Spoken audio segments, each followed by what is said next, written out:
People are sucked into Pong, and it looks exactly like it did in the original graphics. How the hell do you get out of this? I don't know. I was thinking one of the characters could be like your standard 70s, 80s computer nerd guy. Sure. We got to find the motherboard. You know, try to find a way to open up something in there. I don't know. I don't fucking know. I'm screaming in my car. It's an overflow problem.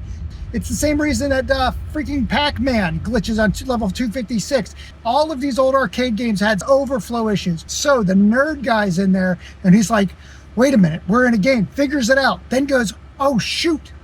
We've got to chase the beam. Chasing the beam is what old developers on the Atari used to do because there wasn't enough memory in the system, so they had to freaking compete against the cathode ray tube, a line that was like creating the graphics on the fly. So developers had to take graphics that hadn't been rendered yet, or take memory that hadn't been rendered yet, and utilize that data or utilize that space to do this. Hang on a second.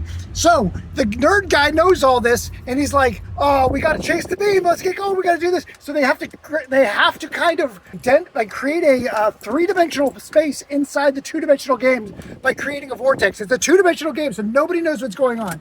And so in the two-dimensional game, the nerd goes, oh, wait, if we can distort the wall, if we all push in on the wall, it'll create a dent that people won't see, but it looks like the ball will move at a different angle.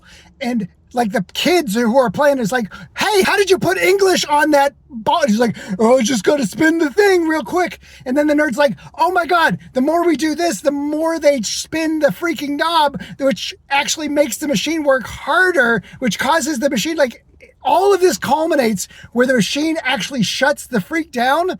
But right before it does, it has that like, which is not real. This wouldn't happen. But anyways, the cathode ray tube goes, and out of that shutdown sequence, it gives them a portal that they're able to get out. And as they're ready to jump out, they're like, yeah, let's do it. We're going to jump out. And that freaking Pong ball comes and knocks one last person out. The guy who is like working with the machine to keep them in there. I don't know what it is. But anyways, that's how you do it. God damn it. That's how it's done.